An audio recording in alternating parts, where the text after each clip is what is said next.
My guest today is Professor Bruce Ovbiagele, who is Professor of Neurology and Associate Dean at UCSF and Chief of Staff at the San Francisco Veterans Healthcare System. His research focuses on reducing the burden of stroke in both the US and Sub-Saharan Africa. Welcome, Bruce. Thank you. Thank you, Gill. Yeah, thanks for doing this. So I, as I explained, Bruce, I don't know much about these topics. I was looking at some statistics. So I was really surprised by this. Stroke is the second leading cause of death, the third leading cause of disability, and a leading cause of dementia worldwide. I don't know if these things are true. And I looked at sort of the incidence rates. In the US, I found something like 800,000 per year, which is a very large number. And I typically multiply that by 25 to get the worldwide rate. And that got me to about 20 million worldwide, but that was incorrect. It's almost like 100 million worldwide. So there's a distinct difference, and we'll get into this in one of your papers, why this might be the case. But I want to start with something simpler: the link between insurance and blood pressure control in U.S. stroke survivors. So you say here, after a stroke, poorly controlled blood pressure is associated with a higher risk of recurrent vascular events. Despite the importance of controlling BP to avoid recurrent events, fewer than half of stroke survivors in the US achieve BP control. It's unclear to what extent insurance status affects BP levels after stroke. So BP is something that we sort of know how to control, right? As long as you take the medications. Is that true or no? Well, that is true to a large degree, Gill. I think the issue is that while stroke, as you had mentioned, has devastating consequences, whether it's in the US and beyond, it's also highly preventable. And so what we know is that 4 out of 5 strokes that occur are actually preventable. And the reason why they're preventable is because stroke has what we call risk factors or conditions that predispose people to having a stroke. Those conditions, as you allude to, include high blood pressure or hypertension, which we can control to a large degree by medications. And so we tend to say that hypertension or high blood pressure is the premier modifiable risk factor for a stroke. So there are several risk factors for strokes, some that we can control, some we cannot. So for instance, age. We know that the older you are, the more likely one is to experience a stroke. So we know that after the age of 55, the risk of stroke doubles for every successive decade. So that's one thing. We know also that there are certain racial and ethnic groups that are more predisposed to stroke. We know that there is also a geographical preponderance of stroke. For instance, in the United States, there are about 10 states or so where the risk of dying from stroke is about twice the risk of dying from stroke in the rest of the country. We call those areas the belt, the stroke belt. And then there are 3 states, we call them the buckle of the stroke belt, where the risk of dying of a stroke is up to 4 times higher than the rest of the country. And that's Georgia and the 2 South Carolinas. So that these seemingly uncontrollable or things that we really can't do anything about that lead to stroke. But the primary modifiable risk factor for stroke is controlling blood pressure. And we know that high blood pressure leads to a first-time stroke, and high blood pressure leads to recurrent strokes after that first stroke. And the paper you're referring to was really speaking to the issue that we have this knowledge. We have these people, a captive audience, people who've fortunately survived a stroke, because as you said, stroke also kills, unfortunately. And yet we have this wonderful opportunity to intervene. We know that the biggest risk factor, beyond even hypertension, for having a stroke is that you had one before. So you have people who've had a stroke already, high risk of having another one. They have high blood pressure. Why not try to control it to the best extent possible so that you prevent them from having another stroke from occurring? The risk of dying after a first stroke is about 20% in the first month or so, speaking globally. The risk of dying from a stroke within a month of a second stroke is about 40%. So you're much worse off when you have that second stroke than you are from the first stroke, even though the first stroke can be quite bad. So doing everything we can to try and intervene before, God forbid, that second stroke occurs is extremely important. And blood pressure is important. And so that paper was speaking to how we can better make sure that individuals in the US, in this case, have the type of resources, in this case, medications and providers through insurance to allow them to get that blood pressure under control so that that second stroke doesn't occur. Yeah, it's so interesting, Bruce. So, I mean, I don't know how insurance companies operate, but blood pressure, I mean, we have a lot of medications for blood pressure reduction, and they're not particularly expensive, compared to an ER visit, I would think. And so I would, if I were running an insurance company, I would be on top of this. That if you survive a stroke, I'm going to come to your home and give you blood pressure medication. Right. Because if it can reduce the probability of a future event, that's economically. I'm just talking money here. It's economically very beneficial for the payer, right? But so what is happening there? Yeah, so now it's a complex issue. No, so of course there are individuals who don't have insurance, of course, and so and they of course are especially at high risk for having a stroke and recurrence. So there's that. Now let's say you have the insurance. There's also the quality of the level of insurance, but it's also the issue of coordination of care and patient-owned engagement. And this is why this is such a complicated area, because while you as the hypothetical insurance company owner will be willing to go to somebody's house, that person has to also be willing to take the medication. Not just take the medication once. It's not an antibiotic. It doesn't just cure everything. It's a compliance. It's a chronic administration. Exactly. Yeah. And you have to take that regularly over time. And so that is part of the issue. It's obviously multidimensional, but your point is well taken that we should be doing everything in a collaborative fashion to make sure all steps in that cascade are addressed in order to make sure exactly what you said. We have so many medications that are relatively cheap and can be effective, but we just need to make sure we get them into the patient's hands and the patients know to take them on a regular basis. Yeah, so what are we calling hypertension nowadays? Is it 140/90 is sort of the threshold? Yeah, so it's still 140/90, although when it comes to the issue of risk, we now have identified categories like pre-hypertension, people who might not be at that threshold, but we know that are also at risk independently for stroke as well.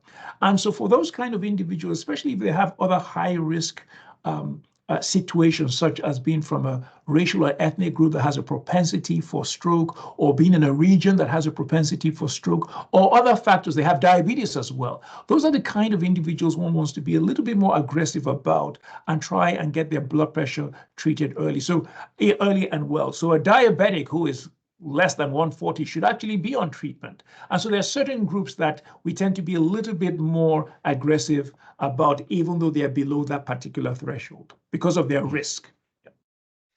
Yeah, so I don't know much about this, Bruce, but so I'm thinking from a system perspective, there's a reason why the body is showing blood pressure. And without knowing much about it, there's some reason, right? Either the organs are taking more energy. So what is the reason the body is showing high blood pressure?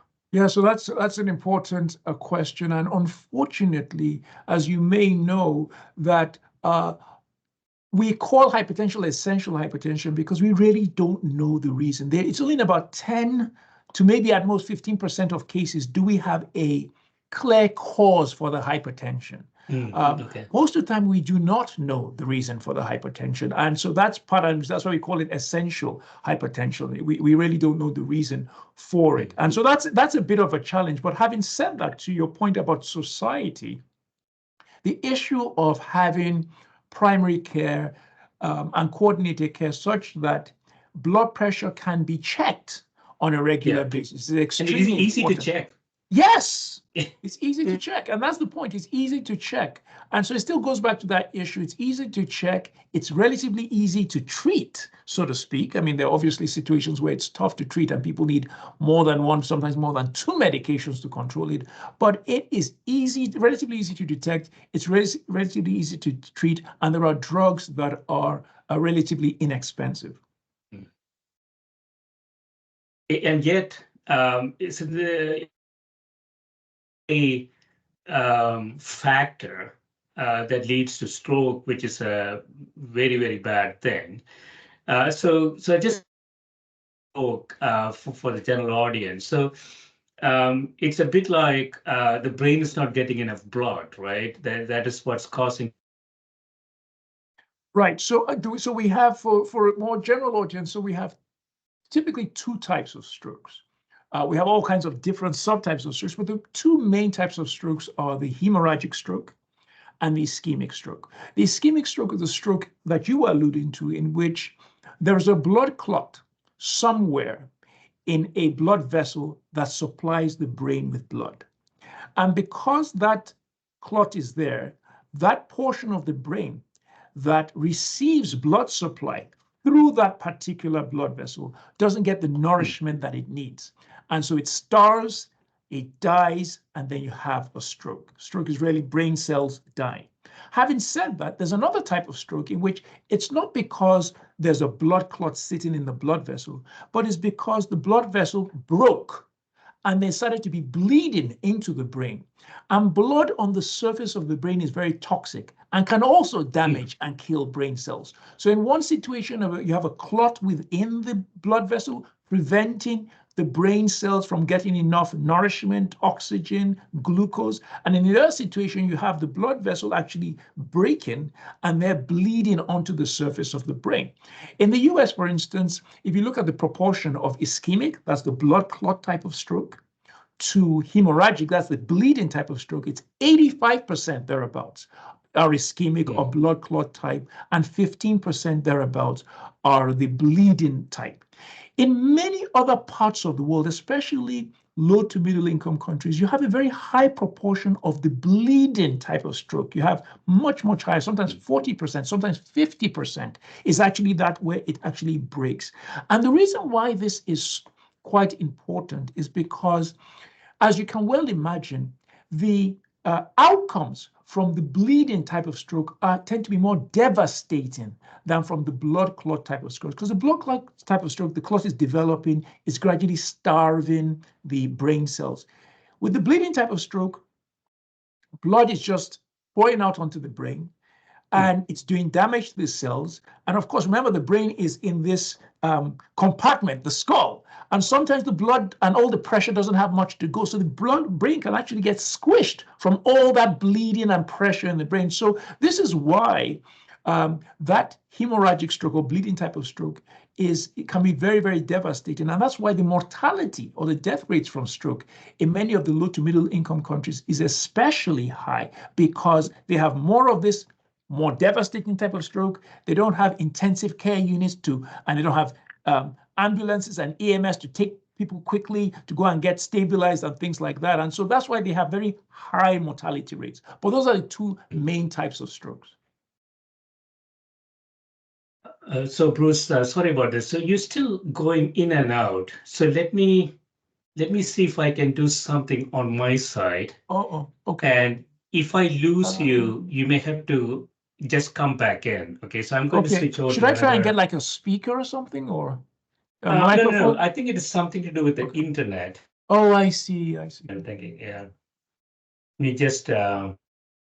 Because you were going in and out for me too, a little bit. Oh, okay. Yes. So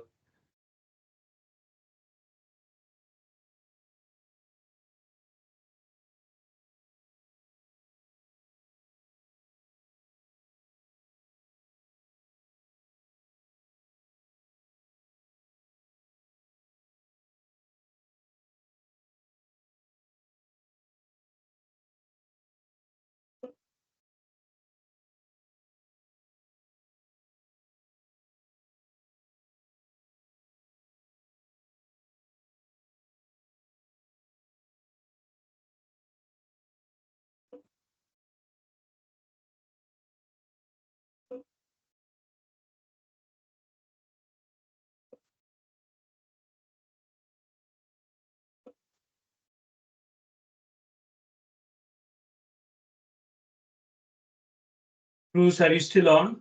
I am. Okay.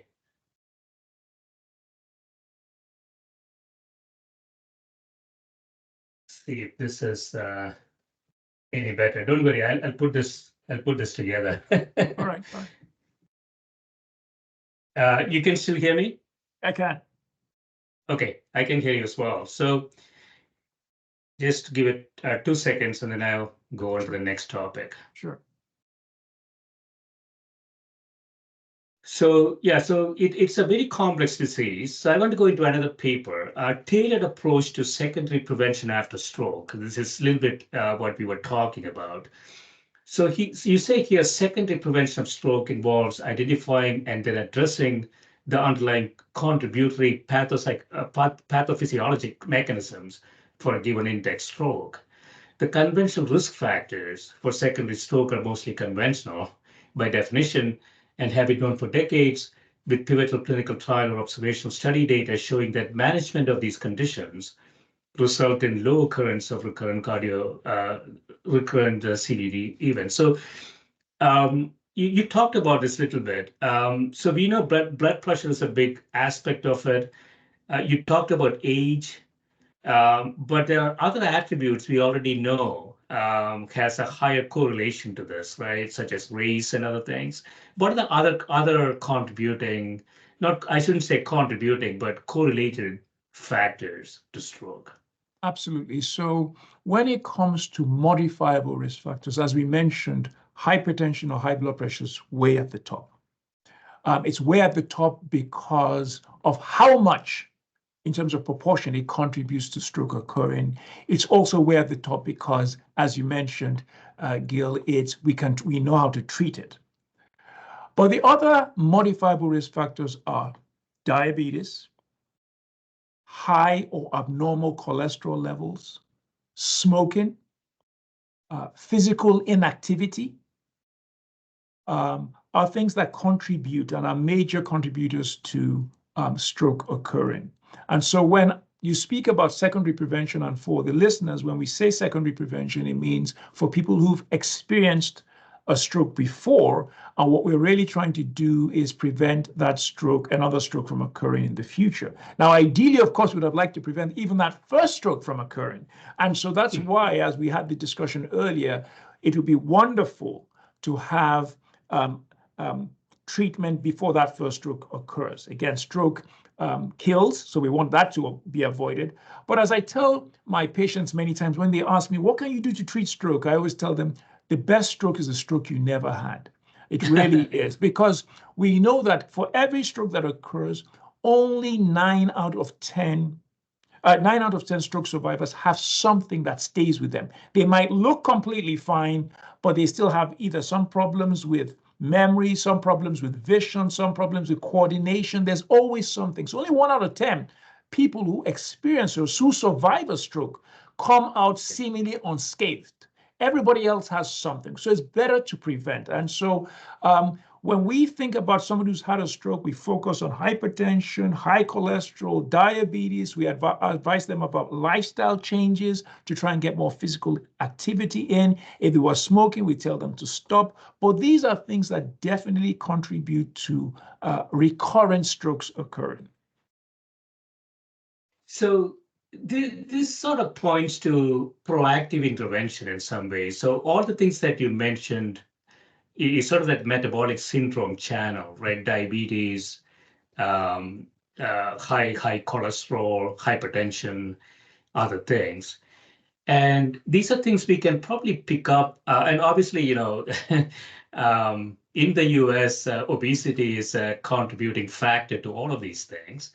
So these are things that you can sort of pick up. And, we are spending $4.5 trillion in healthcare in the US. I would imagine half of it related to this metabolic syndrome related issues, right? Is that true?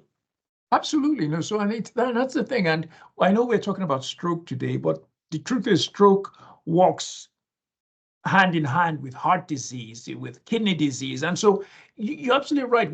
When we think about trying to limit the ill effects of metabolic syndrome type of conditions, the payoff is potentially huge, not just in terms of preventing stroke, but again, in preventing what we call vascular damage to other organs. In the case of stroke, we're talking about the brain. In the case of heart disease, about the heart, kidneys, even the eyes as well. And so there are several opportunities to salvage and protect key organs in the body by addressing this issue of metabolic disease, so to speak.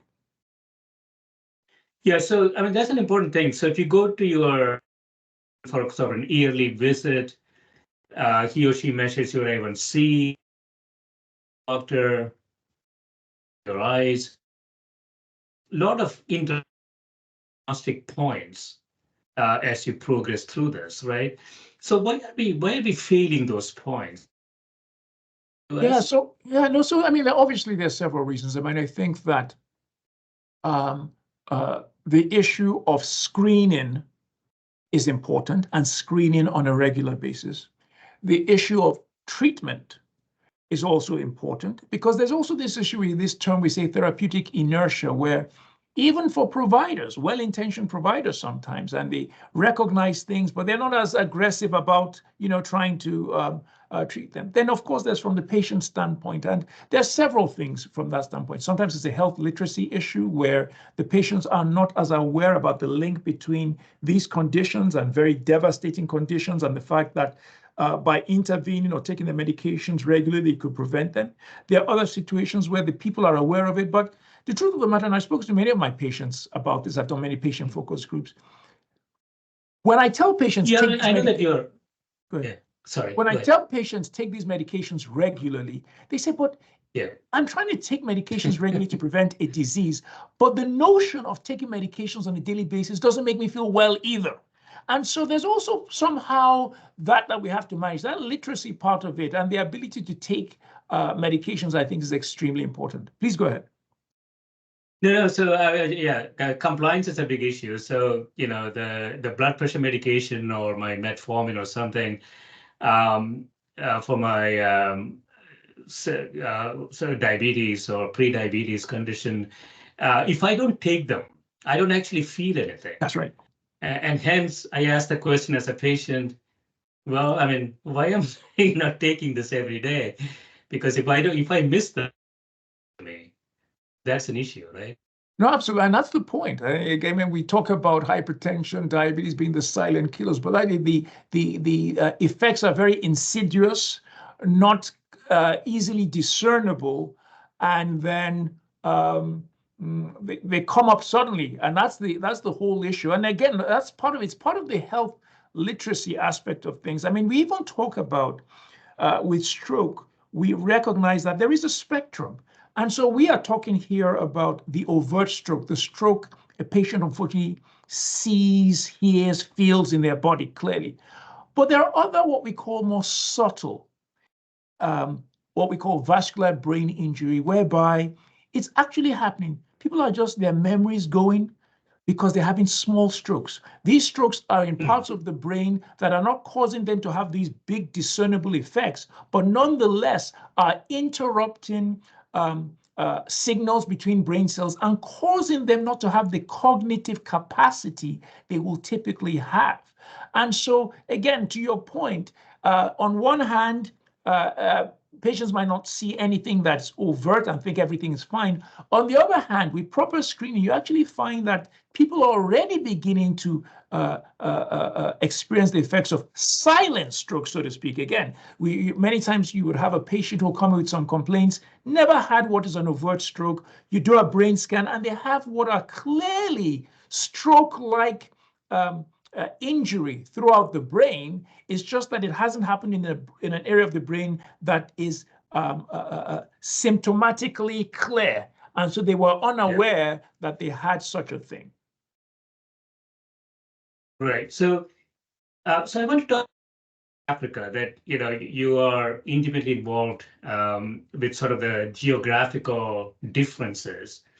And as top of the conversation, it seems like the incidence rates are much, much higher. outside the US for a variety of reasons. So you have a paper, Stroke Occurrence by Hypertension Treatment Status in Ghana and Nigeria. You say here hypertension is preeminent among the vascular risk factors for stroke. The wide gaps in awareness, detection, treatment, and control rates of hypertension are fueling an epidemic of stroke in Sub-Saharan Africa.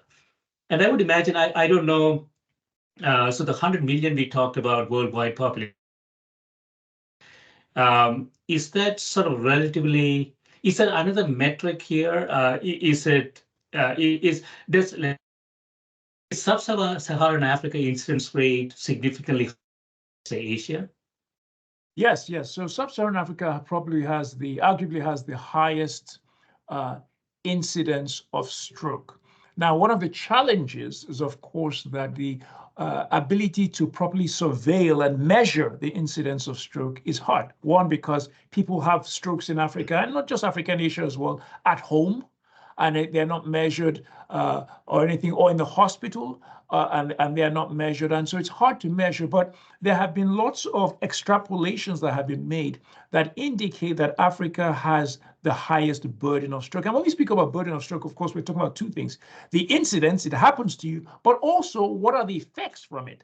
And so in Africa in particular, when someone has a stroke, their likelihood of dying from a stroke is higher than anywhere else. And so this is part of what has been a passion for me, not just in terms of looking at the disproportionately higher burden of stroke in indigenous Africans, but in people of African ancestry. If you look at the US, we've known for over 5 decades that people of African ancestry in this country have a much higher incidence of stroke or much higher mortality from stroke than their similar aged non-Hispanic white counterparts. We've known that since the 60s. And so while on one hand, we know generally because of better risk factor control like hypertension treatment, lots of novel therapies, that in the US itself and in many Western countries, the incidence of stroke has actually gone down about 25% over the last 2 to 3 decades. But if you look at incidence of stroke for Blacks, yes, it's gone about 25%.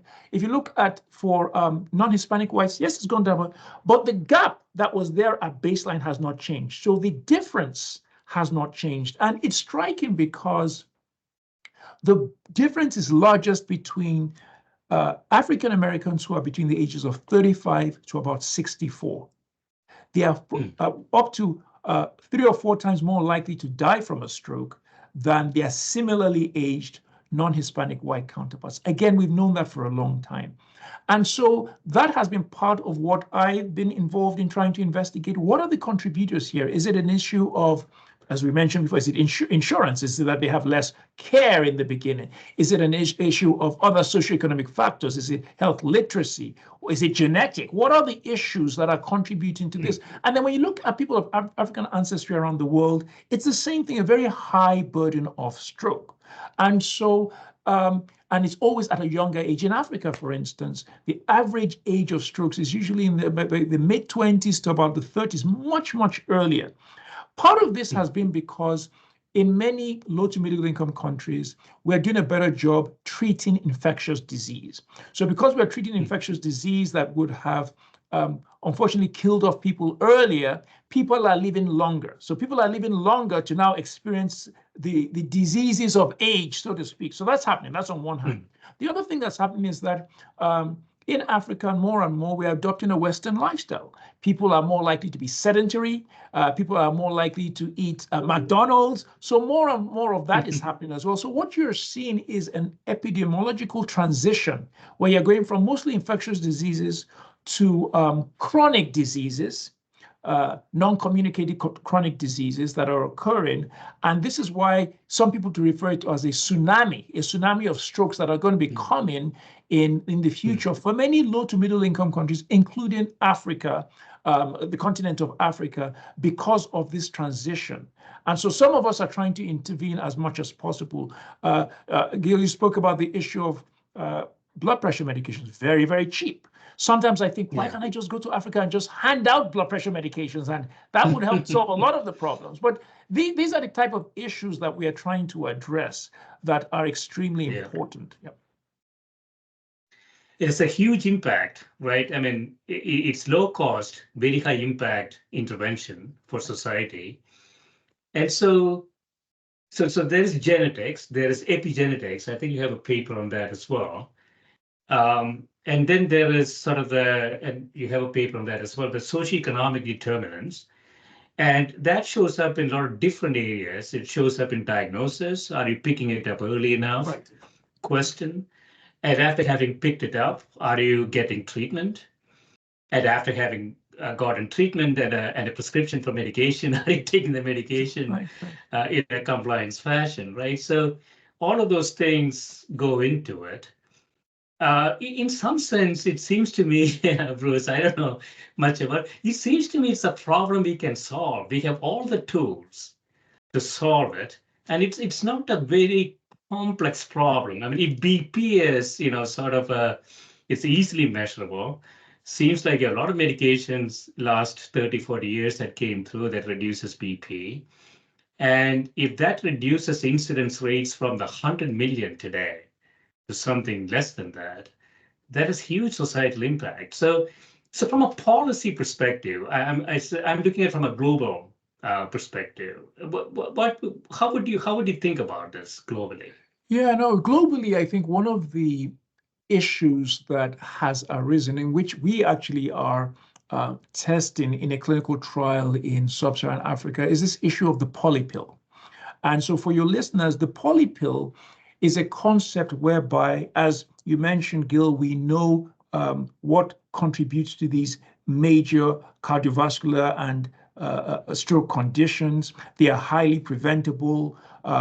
Why can't we kind of provide the population with these medications ahead of time? So the polypill, there are different formulations of it, but essentially the concept is that a polypill contains several cheap generic medications that can treat the major risk factors that contribute to heart disease or stroke. So say, for instance, the clinical trial we're doing in Ghana, the polypill we are looking at contains a baby aspirin, it contains 2 blood pressure medications, and it contains a statin or a cholesterol medication, all bunched in one, all generic, very, very cheap.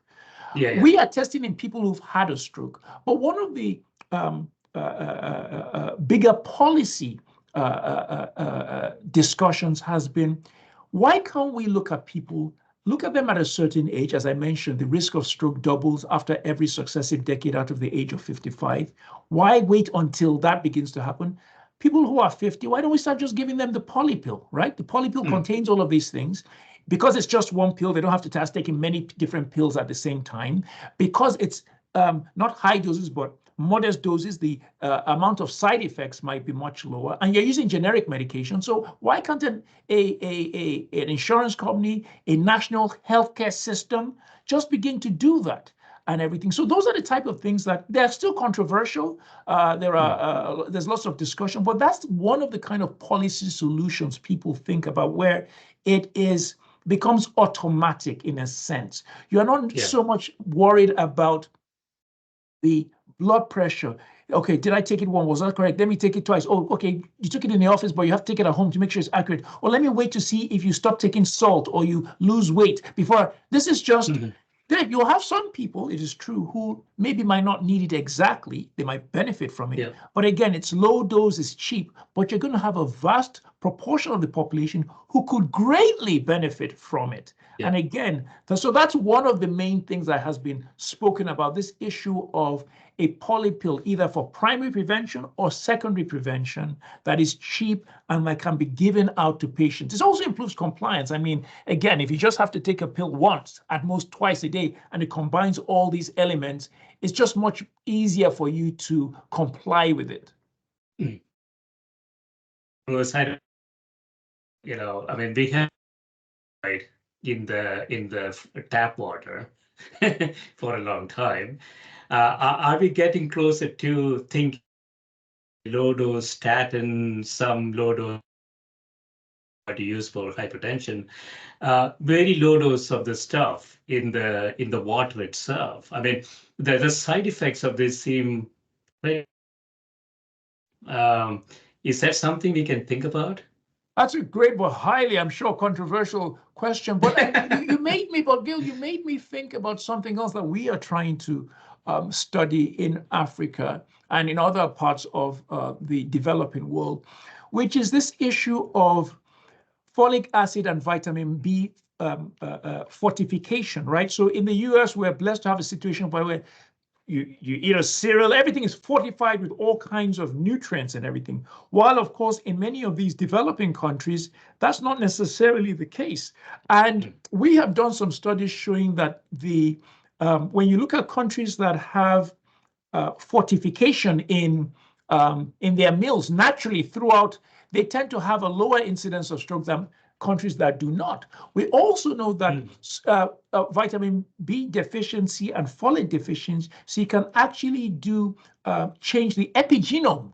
And this is part of what we're trying to study as well, that for many of these, and for those of your listeners, just to explain, you have the genome itself, that's your DNA, but you have the epigenome, which is really your gene expression.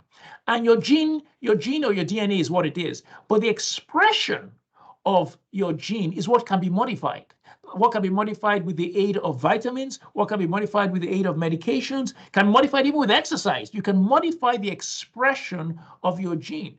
And then the other thing about it is that on one hand, DNA can't be modified. On the other hand, the epigenome can be modified, but you can inherit both. So if your grandfather was exposed to adverse environmental situations and it now changed his gene expression, he passes that on to your dad or your mom, that goes on to you, and then we find out, well, you have these epigenetic changes. And the issue then, of course, is how do we now reverse them? And they are reversible, they are modifiable through a number of different things, through diet, through exercise, through medications. And so that's what we are trying to figure out. To your question about putting statins in the water, potentially maybe not, but what about vitamin B fortification so that we are able to potentially positively impact the epigenome of many of the individuals in these countries who are somewhat deprived of these vitamins? Yeah, so that's an important thing. So epigenetics is a large field. You have a paper here, Bruce. So factors associated with frequency of fruit and vegetable consumption among selected Sub-Saharan African populations. And you say here, Africans with lifestyle risk factors for cardiovascular disease were less likely to consume fruit and vegetables frequently. So it's almost as simple as diet in some sense, right? Oh, yeah, no, absolutely, absolutely. And what we looked in our study in Nigeria and Ghana, so we've known this for a long time. We've known that high servings of fruits and vegetables reduce a person's risk of stroke. We know that the Mediterranean diet with its olive oil and other things reduce the risk. So diet is hugely important. And again, it's that interface between positively influencing the epigenome, making your arteries more supple, preventing clots from occurring. But diet is actually huge. And what we found was that in this cohort of almost 10,000 patients that we studied in West Africa, that individuals who consumed vegetables at a low frequency were at much higher risk of experiencing a stroke, green leafy vegetables. And that was part of what we were elaborating on in this subsequent paper. Again, it all sounds so easy and everything. Of course, we all know the challenges that even kids have with eating vegetables and making sure that that's part of one's lifestyle. But again, the solutions are out there. They're out there in terms of lifestyle. They're out there in terms of effective, relatively inexpensive medications. It's really a question of policy making and will and education and information that I think can really bridge some of these gaps. Yeah, so I don't know the numbers, Bruce. So I would imagine VA and CMS both have a high economic negative effect due to this that relate to other things. So it's almost like CMS and VA can go out there and improve people's diets, and that will and that will have a positive economic effect on the economy. Well, it could, and of course, I think I'm sure there are some of your listeners who are libertarians, and I'm sure they'll take umbrage at that type of that kind of intervention in an individual's ability to decide what they want to do. But the broader point is well taken, which is that there are these big organizations who have the resources and the reach to be able to improve health at a population-based level, whether it's talking about the veterans throughout the veteran systems, whether it's talking about CMS through its various programs. There are these organizations that could potentially do a lot to try and move this in. I know the United Kingdom with the National Health Insurance system, they're trying to do this. They call them nudges, trying to do things to nudge people. Yeah, again, it's trying to strike that balance between in your face, don't do this, is bad for you. But again, trying to work with psychological nudges to put things in place such that, and even in terms of building and all of that, trying to make sure that, okay, maybe the entrance is a little bit further off from the parking lot so people have a little bit more steps in. And so it's all those kind of different nudges that policymakers are beginning to think about, urban planners, to try and incorporate what we know are these beneficial lifestyle practices into our everyday living, recognizing again that they have a huge impact on our health. I know one thing that works, candies. If you do this, I'll give you a candy or a soda. But Right. but that might not be the right approach. Right. So I want to go to another together, the p-value framework for building and sustaining a stroke research enterprise in a high-risk and low-income region. So this is something that we haven't talked about. So how does income interact with this phenomenon, right? So what are your thoughts on that? Right. So I'll speak about two different things. So that p-value framework paper was really written for groups in similar situations around the world to review and see if they're able to adopt and adapt to their own systems. That was when we first started doing research in Africa, because part of my own passion, Gill, is that in many low-income, underserved regions, it's wonderful to have high-income countries and well-intentioned professionals and public health officials come to help. But the only way to truly and sustainably change the health of the population is to have providers and scientists on the ground looking to see what the local problems are, looking to see what the local solutions are, because some solutions are contextual. Not everything can necessarily just be applied across the board everywhere. So that paper was really designed to talk about our experience in developing a framework for coming into a place and working with people on the ground to try and build both a clinical and a research infrastructure to address the issue of stroke in an underserved region. And so my example, I'm originally from Nigeria. I've been in the United States for 30 years. I trained in Nigeria. I did medical school in Nigeria. I went to medical school without having to pay any tuition. And I've always felt that obligation to my country for kindly doing that for me. But then I left. And there are others like me that left. No, it's true. Others like me that left. And you see these countries that can ill afford it, they are investing in their people to train them, and the people are leaving to Western countries to hopefully add value to the Western countries. And so the question then is, what do we do about it? How do we address what we call the brain drain? And in Africa, we have a medical brain drain, we have a scientific brain drain. And so again, you have places with limited resources having their best and brightest leave to go elsewhere, to go to greener shores. And so that p-value framework was really about trying to talk about our experience of how we were able to, thankfully, do lots of high quality research studies, epigenetics, doing genome-wide association studies, doing epidemiology, running clinical trials even now, building capacity there and utilizing investigators on the ground and patients on the ground, working with policymakers. So that's what that p-value framework was about. But to the point about income, of course, it's huge. I mean, it plays a role everywhere. And I remember coming to this country, fortunately, and realizing, of course, God's own country, richest country in the world, but then quickly finding out that there are pockets of low income. And in fact, there's places I've been in the US where it reminds me of Nigeria. I'm like, wow, this is very, very much like Nigeria. And not surprisingly, the health outcomes in those areas are not that great. And as you said, we have done these comparisons cross-continentally and increasingly realize that we have more in common than we think, especially with those socioeconomically deprived areas and the people that live in them, whether it's the rural areas, whether it's the urban poor areas. There's a lot we can do to try and improve their outcomes, just like we can do in places like Africa and Asia. And technologists getting trained there and then moving over to somewhere else. If you continue that process over time, you have this differentiation. In some places you get better outcome, some places we don't.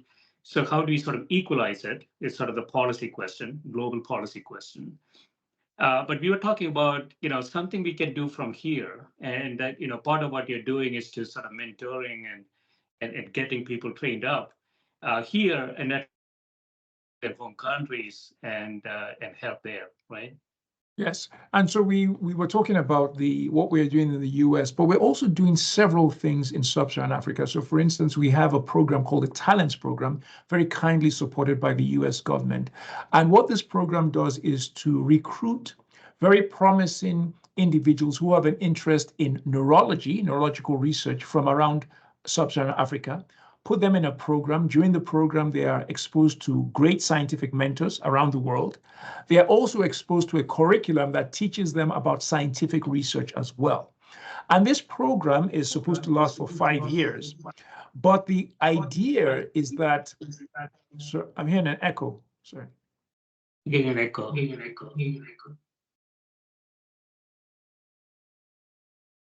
Now? Let's see. Okay, we're good now. So this program called Talents recruits promising individuals interested in a career in neuroscience or neurology research in Africa. In the program, they're exposed to scientific mentors who help to guide their career and give them advice about research projects, about advancing in an academic career. And also they're exposed to an online curriculum that's delivered from the US, but which they partake in, and gives them a Master's of Science in Clinical Research degree. So they're still in Africa, because part of the issue is that when you invite or bring people out to the West, there's a very low likelihood they'll go back. So these African scholars are in Africa, but they end up getting this high quality qualification with mentoring. And at the end of it, what we want to do after 4 years, Gill, is to create a critical mass of faculty. So we expect to be able to train about 30 individuals who will constitute the faculty of a program, a degree granting program in Africa. They'll be online. So we're going to kind of replicate the program that we have in the US that's providing them with this information. We want to now develop it in Africa, but the faculty will be the same faculty that we develop within this program. And so then this institution, at the University of Ibadan in Nigeria, will be granted this online Master's in Neurological Research degree to Africans, again, staffed and taught by the people who are trained through this US taxpayer-funded program that we're currently doing. But this is what we're trying to do. We're really trying to, because I can speak for Africans being an African myself. There is a hunger for knowledge. There's a hunger for resources. There's a hunger to do right by the countries and the continent. It's just that in many situations, there isn't the means. In all the studies I've been doing and training programs over the last 15 years, lots of people who are doing wonderful things. And part of what we spoke about in the p-value framework is how there have been individuals who started at a level of little knowledge about scientific research who are publishing seminal articles now. They've not left the continent, who are now vice deans and deans in Africa, who are actually competitively getting research grants from the US government, from the Gates Foundation. Again, this is over a period of 15 years.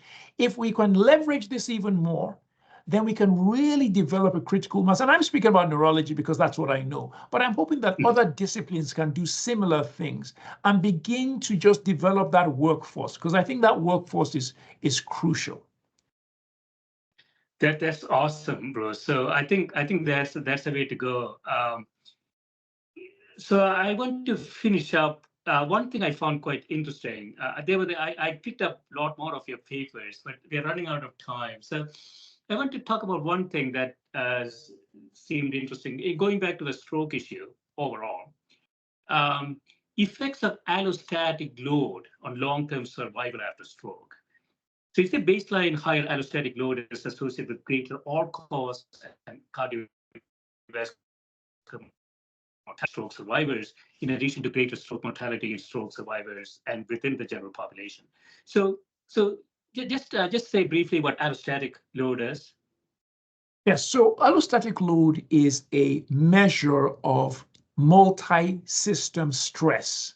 It's kind of an indicator of the wear and tear an individual is exposed to. And it comprises all kinds of indices, including some of the indices we spoke about, metabolic indices, inflammatory indices.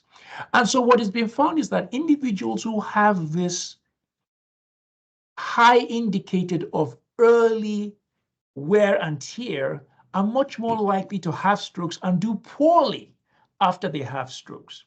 And so this wear and tear, it's reflected in obesity, it's reflected in psychosocial stress, it's reflected in deprivation. But it's a way in which you're able to have an index to say, okay, this person has a high allostatic load. And because they have a high allostatic load, a high level of wear and tear, they are most likely to be susceptible to stroke, to diabetes, to all these other things as well. And so what we were saying there was, can we routinely incorporate the measurement of allostatic load into what we do for patients who are at risk for a stroke or have had a stroke? Can we measure it and use that as one more indicator to say, look, patient, you need to take this seriously. Provider, you need to take this seriously. System, you need to take this seriously, because this person is at extremely high risk for experiencing a stroke, another stroke, or from dying from a stroke. So that's what the allostatic load is really about. It's an index of different things, measuring things that reflect, the wear and tear on the organs in the body and the system in the body. So it's also the area under the curve type measurement, right? So yes, how much has the system gone through? Right. And it's more both physiological and psychological. Correct. So that is a very interesting thing. So this goes back to what we're talking about, low income and bad initial conditions. So when you sort of grow up through that, you are building up a lot of stress in the system for a variety of reasons, both psychological and physiological stress. And at some point, that's going to show up in diseases. Correct. And so what you're saying is that maybe you can get a measure of that. Obviously, we don't want that to happen. We want to proactively stop that. But to the extent that we cannot do that, having a measure of that could be diagnostic or potentially preventative. Absolutely. Yeah. Absolutely. So if you look at urban poor areas, you look at certain groups, you see that they have very high allostatic load and very early. They are more likely to develop hypertension very, very early. So again, to your great point, it's not that we want you to have it, but at least having a way of measuring it and then taking action would be very, very helpful. Psychosocial stress, people who have a lot of psychosocial stress, they have high allostatic load. And so again, all these things definitely tend to contribute. What we would love to do is to do a clinical trial, randomizing people who have high allostatic load to an intervention versus not, and seeing if we can actually have an impact on any deleterious effects after that. So that's one of the things we're thinking about doing. Excellent. Yeah. So in conclusion, bro, so you're involved in a lot of different things, both here and in Africa. The 100 million number really floored me when I looked at the statistic. 100 million incidence rate, I think you mentioned something like 20% first incident mortality, something along those lines, right, for stroke. So this is a very, very big disease. Everybody knows about cancer, but I don't know if a lot of people know about stroke. And it's not that even if you survive it, your quality of life could be substantially lower going forward. So it has huge societal implications. And so just sort of conclude on the policy actions the US should be thinking about, and more globally, what are the sort of the policy interventions? I don't know who the body is. I don't know if it's the World Health Organization, or I don't know who it is, but how should governments around the world be thinking about it? Well, I think first of all, they should prioritize it. So I think they should prioritize it. I was involved in leading a paper 11 years ago, forecasting the future of stroke in the US. We just completed a new version of that. That was forecasting strokes till 2030. 2030 is almost upon us. We're now going to forecast to 2050. But part of the goal is to try and sensitize policymakers to the issue. So that's one thing. Then second thing is what can be done about the issue. The great news, of course, if there's any great news, is that most of the solutions are possible. We don't need some new, very novel technique. All we need is the will and the ability to dedicate resources the right way in order to address some of these issues. Now, having said that, the other issue that we found out and see again and again is if you do something for everybody, it helps everybody. But it doesn't help many of the populations that are tremendously at risk. So you're going to have to do something for the population as a whole, but you're also going to have to tease out those very high risk groups as well and do something to try and address what is contributing to their high risk as well. It's extremely important to do so, because otherwise you will not really be able to what we call bend the disparities curve unless you really focus on those vulnerable and underserved populations as well. So that's going to be extremely important to do. I mean, things like a low salt diet is extremely important. Salt, of course, high salt intake contributes to the development of hypertension, things like that, and knowledge like that.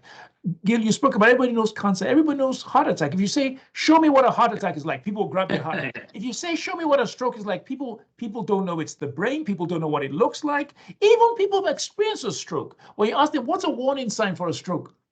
They've done lots of surveys. They don't know, they don't remember. So really getting the word out about what a stroke is, what can be done to prevent it. If, God forbid, a person has a stroke, what needs to be done? Because we know that stroke can actually be treated.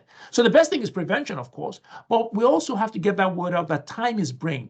That every time you don't get into the hospital, you are losing brain cells. So the sooner you get there, the better. Extremely important. So we've done lots of campaigns, but the message is not getting out. If the government can take this on seriously and get that message out, we could save a lot of lives and improve the quality out of a lot of lives as well. Yeah, so very quickly, I know there's an acronym called FAST. F is for face. I don't know what the other things mean. So it's face, arm, speech, and time.